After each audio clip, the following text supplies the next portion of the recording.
वही कनात पसंद। अब बेटी जवान हुई तो हजरत को फिक्र हुई कि कोई नेक और साले लड़का मिल जाए तो मैं अपनी बेटी का निकाह कर दूं। बड़े बड़े अमीरों कबीरों के पैगाम आने लगे, क्योंकि शहजादी थी, ये भी बादशाह थे, बादशाह की बेटी थी, हसीन और जमील थी, हुस्न के चर्चे होने लगे। बड़े अमीर और कबीर के पैगाम आए, लेकिन आप उन पैगामों को ठुकरा देते थे। हजरत सैयदना इब्राहिम इब्ने अदहम रहमतुल्लाह अलैह एक मरतबा मस्जिद में गए, देखा कि एक नौजवान है इबादत कर रहा है। दूसरे दिन भी उसको इबादत में देखा, फिर आप उसका मुहासबा करने लगे, उससे निगरानी रखे, तो आपने देखा कि ये भरी जवानी में, कि जिस जवानी में लोग ऐशो इशरत की तरफ मुतवज्जे होते हैं, ये अल्लाह की इबादत में ज्यादा वक्त गुजारता है। फिर कुछ दिन बाद उसका पीछा किया, देखा कि साहब आबादी से कुछ दूर एक झोपड़ी बनाई हुई है, उसी झोपड़ी में रहता है और रात रात भर इबादतों में गुजार देता है।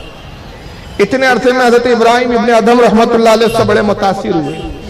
फिर एक दिन आप उसको मस्जिद में उसको अपने करीब बुलाया और कहा कि नौजवान, मैं बहुत दिन से तुम्हारे मामूलात को देख रहा हूं, क्या तुम मेरे बारे में कुछ जानते हो? तो नौजवान ने कहा, हुजूर मैं जानता हूं कि आप इब्राहिम इब्ने अदहम हैं, आपकी विलायत के तो चर्चे हैं, आपके तक़वा परहेज़गारी की तो लोग मिसालें पेश करते हैं।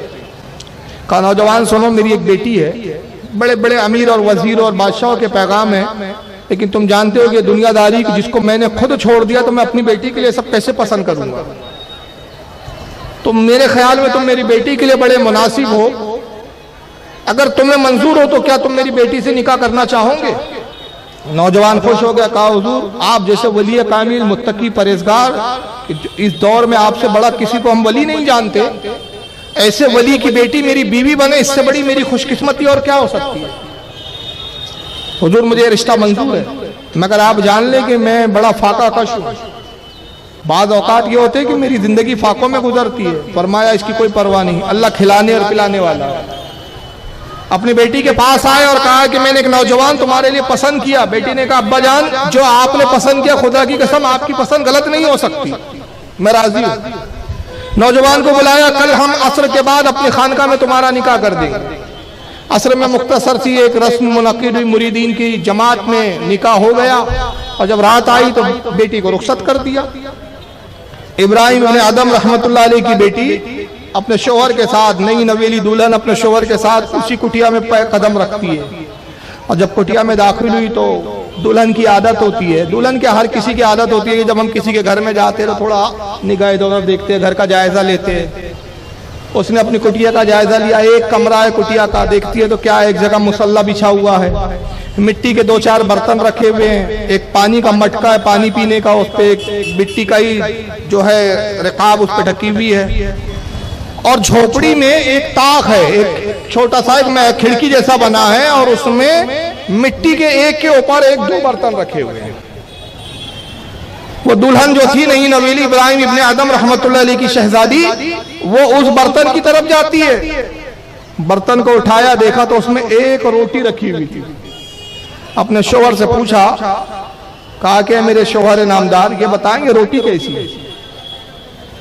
तो शोहर कहते हैं, वो नौजवान कहता है कि शहजादी, ऐ बिनते इब्राहिम इब्ने अदहम, जरा सुनिए, मामला ये है कि मैं रोजाना सिर्फ इतनी मजदूरी करता हूं कि एक वक्त का खाने का इंतजाम हो जाए, और एक वक्त जो मेरी गिजा है वो एक रोटी है, एक रोटी में मेरा पेट भर जाता है।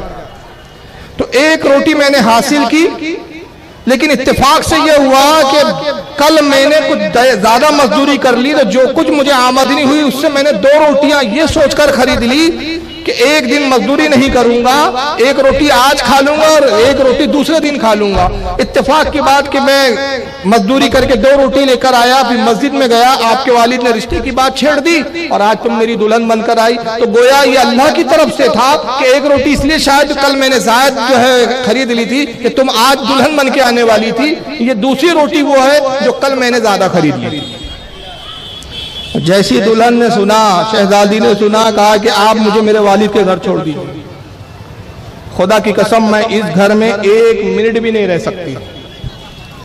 तो नए नवेले दूल्हे साहब बड़े हैरान हो गए, कहा कि नेकबख्त क्या बात हुई, क्या तुम मेरी मुफलिसी से परेशान हो गई? मैंने हालांकि तुम्हारे वालिद से कहा था कि मैं बड़ा मुफलिस हूँ, तुम ये एक रोटी देखकर चौंक गई कि किस मुफलिस के घर आ गई। कहती है नहीं, खुदा की कसम मैं आपकी मुफलिसी से नहीं घबराई, मैं इस घर में एक कदम नहीं रख सकती, उस वक्त तक नहीं ढल सकती कि जहां अल्लाह पर तवक्कल और भरोसा ना किया जाता हो। मैं उस घर में कैसे रह सकती हूँ कि जहां एक दिन पहले रोटी इसलिए रख ली जाती है कि कल ये खाने के काम आएगी, तो जिसको कल पर अल्लाह का तवक्कल ना हो उस घर में मैं एक लम्हा नहीं रह सकती। बेशक, सुभान अल्लाह, सुभान अल्लाह। तकवा और परहेजगारी का आलम था।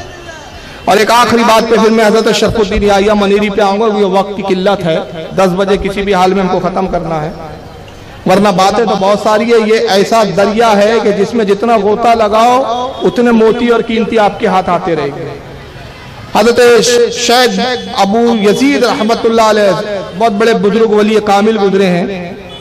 ये एक मरतबा मस्जिद में तशरीफ ले गए, इमाम साहब नमाज पढ़ा रहे थे, जमात हो रही थी। इसको हजरत इमाम अब्दुल्ला याफई रहमतुल्लाह अलैह ने अपनी किताब रौदुर रयाहीन के अंदर नकल किया है। बहुत बड़े आलिम गुजरे हजरत अब्दुल्ला याफई।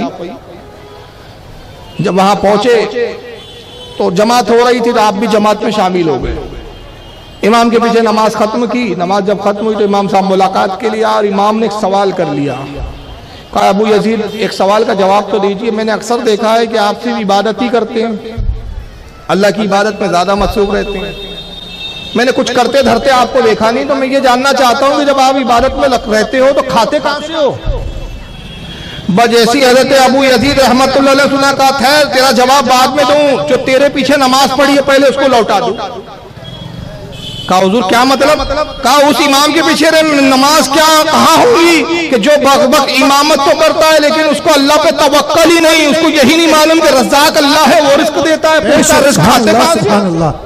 जिसको अल्लाह पर यकीन ना, उस इमाम के पीछे मेरी कहां से नमाज होंगी? तो अंदाजा लगाइए कि बुजुर्गान दीन का तकवा और परहेजगारी का क्या आलम होता था। तो ये औलिया की वो जमात थी जो तसव्वुफ का बेकदम रखते थे। तो तसव्वुफ उसे कहते थे ये लोग जिसमें रंग रंगीलियां नहीं थी, ऐशो इशरत नहीं थी, मजा मस्ती नहीं थी, लजीज खाने और बेहतरीन किस्म के लिबास नहीं होते थे, बल्कि इन चीजों का तर्क करना, उन चीजों को छोड़ देना, यही तसव्वुफ होता था। और ऐसी ही जातों में जो शख्सियत आती है जिनके जिक्र खैर के लिए हम जमा हुए, वो है शेख हजरत शेख याहिया मनीरी रहमतुल्लाह ताला अलैह, जिनका पूरा नाम हजरत शरफुद्दीन याहिया मनीरी अलैह रहमत और रिज़वान। ये अपने वक्त के बहुत बड़े वली काबिल गुजरे हैं। हजरत शेख अब्दुल रहमान चिश्ती रहमतुल्लाह अलैह बहुत बड़े सूफी बुजुर्ग गुजरे हैं सिलसिला चिश्तिया में। इन्होंने बड़ी एक ज़ख़ीम किताब लिखी है, इसका नाम है मिरातुल असरार। सफ़ा नंबर 927 पर जब इनका जिक्र किया, और ये किताब कैसे लिखी, क्या लिखी, ये भी एक बड़ी अजीब बात है। सरकार ख्वाजा गरीब नवाज इनके ख्वाब में तशरीफ लाए शेख अब्दुल रहमान चिश्ती रहमतुल्लाह अलैह के, और फरमाया अब्दुल रहमान हमारे सिलसिले चिश्तिया के बुजुर्गों की सवाने लिखो, और जो मशहूर मारूफ बुजुर्गान दीन गुजरे उनके हालात लिखो। तो गरीब नवाज के हुक्म पर इन्होंने मिरातुल असरार किताब लिखी, जो कई ज़ख़ीम की मोटी किताब है, तकरीबन 900 साढ़े 900 सफ़ात पर है। उसके 927 सफ़े पर हज़रत शेख अब्दुल रहमान चिश्ती रहमतुल्लाह ताला अलैह फरमाते हैं कि अंबिया मासूम है, अंबिया क्या है, और औलिया महफूज है। कहते अगर औलिया के महफूज होने का नमूना देखना हो तो शेख शरफुद्दीन याहिया मनीरी को देख लीजिए। सुभान अल्लाह, सुभान अल्लाह। ये वो वली कामिल थे कि जो अल्लाह के बुजुर्गान दीन ने अकायद की किताबों में लिखा कि अंबिया मासूम होते हैं और औलिया महफूज होते हैं। उसका अतम और बेहतरीन और सही नमूना वो हजरत शरफुद्दीन याहिया मनीरी रहमतुल्लाह अलैह। इनके वालिद का नाम था शेख याहिया मनीरी, इनका नाम था शरफुद्दीन, वालिद का नाम क्या था? शेख याहिया मनीरी रहमतुल्लाह अलैह। ये बहुत वक्त के वली कामिल, साहिब करामत, आला दर्जे और आला मकाम पर फायज अपने जमाने के वली कामिल थे। इनकी विलायत के चर्चे थे उस जमाने में। उस दौर में मनेर करके जो एक इलाका है वहां इनकी मज़ार आज भी है। ये एक बुजुर्ग के बारगाह में हाजिर होते थे, वो अपने वक्त के बहुत बड़े पहुंचे हुए बुजुर्ग थे।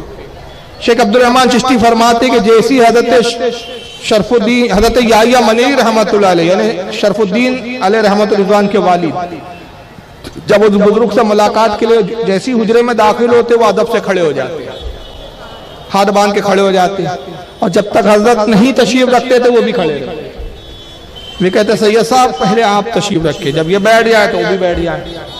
ये सिलसिला चलता रहा, मगर एक दिन जब हजरत याहिया मनीरी रहमतुल्लाह अलैह उस बुजुर्ग से मिलने आए तो वो अदब से खड़े नहीं हुए, अदब नहीं किया उन्होंने, हस्ब मामूल ना ताजीम की ना अदब किया, बैठे रहे। वो भी बुजुर्ग थे बहुत कुछ। हजरत याहिया मनेरी रहमतुल्लाह अलैह के दिल में ख्याल आया कि क्या बात है, दिल में सोच रहे हैं, जबान से नहीं कहा, दिल से सोच रहे हैं, कहा क्या बात है आज मेरी ताजीम नहीं की, वरना मैं आता तो बड़ी ताजीम करते थे, खड़े हो जाते थे। बस जैसे दिल में ख्याल आया, वो बैठे बैठे मुस्कुरा के कहते हैं कि जनाब जिसकी ताजीम की जाती थी वो आपके जो है आपसे मुंतकिल होकर, आपकी पुष्ट से मुंतकिल होकर मादरे व शिकम में तशरीफ ले जा चुके हैं। कौन थे वो हजरत शरफुद्दीन याहिया मनेरी रहमतुल्लाह अलैह। मतलब हमल करार पा गया, कहा कि मियां मैं आपकी ताजीम नहीं करता था, बल्कि आपकी पुष्ट में जो विलायत का नूर था, जो पैदा होने वाला वली कामिल जिसका नाम शरफुद्दीन याहिया मनेरी, मैं उसकी ताजीम किया करता। अब वो तो अपनी वालिदा की शिकम में मुंतकिल हो चुके, अनकरीब एक शहजादा पैदा होगा जो वक्त का वली कामिल होगा। चुनांचे उन्हीं की पेशनगोई के मुताबिक हज़रत शेख शरफुद्दीन याहिया मनेरी रहमतुल्लाह ताला अलैह की पैदाइश हुई, और फिर आपने इब्तदाई तालीम वालिद से और वही आसपास के कुछ बड़े बड़े उलमा मशाइख से हासिल की। और इनकी वालिदा मोहतरमा के बारे में शेख अब्दुल रहमान चिश्ती रहमतुल्लाह अलैह फरमाते कि वो भी अपने वक्त की मिसले राबिया बसरिया थी। परहेजगारी का यह आलम था कि जब हजरत शरफुद्दीन याहिया मनेरी पैदा हुए उस वक्त से लेकर जब तक आप 2 साल के अरसे तक दूध पीते रहे, कभी बगैर वजू के दूध नहीं पिलाया साहब। जब दूध पिलाने का मौका आता तो पहले वजू करती और उसके बाद दूध पिलाती थी। तो जाहिर सी बात है कि जो तकवे और परहेजगारी तहारत के साथ जो दूध आपके शिकम में आपने नोश फरमाया, तो अंदाजा लगाइए कि उस दूध की तासीर क्या होगी। लेकिन कल वहां भी एतराज कर लेंगे, वहां तो सुनते ना वीडियो, बेचारे देखते बैठे रहते कहां कुछ मिल जाए, उनकी पूरी जिंदगी इसी में गुजर जा रही है, मिल रहा। आप कहेंगे अरे साहब कभी वजू के बगैर वो तो अय्याम भी होते हैं ना फिर महीने के, उसका कैसा? तो भाई उसका मतलब ही यही है कि वो अय्याम के अलावा जब भी आप ताहिर होती थी, पाकी की हालत में होती थी, तब दूध पिलाने का मौका आया तो उस वक्त वजू कर लेती थी। उस वक्त तो औरतों के वो अय्याम में तो नमाज माफ है, तो फिर वजू की क्या बात? नमाज तो फर्ज है। जब हजरत शरफुद्दीन याहिया मनेरी